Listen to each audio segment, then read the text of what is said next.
Snow হয়ে যাওয়ার পরে একটা বড় কাজ থাকে, যেটা হলো গাড়ি পরিষ্কার করা। তাই এখন চলে এসেছি গাড়ি পরিষ্কার করতে।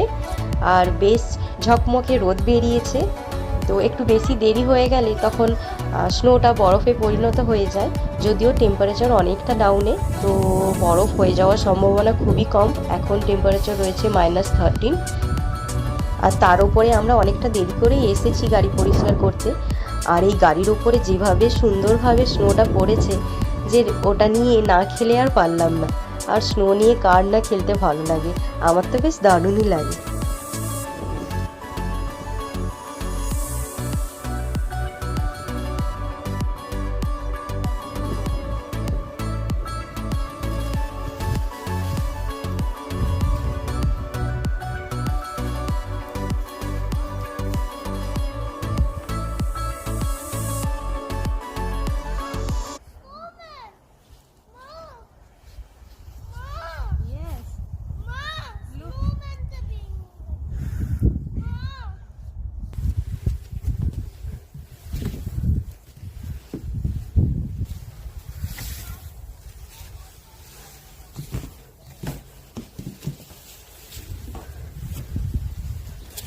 কতটা পরিমাণে স্নো হয়েছে তা একদম খুব ভালোভাবে বোঝা যাচ্ছে।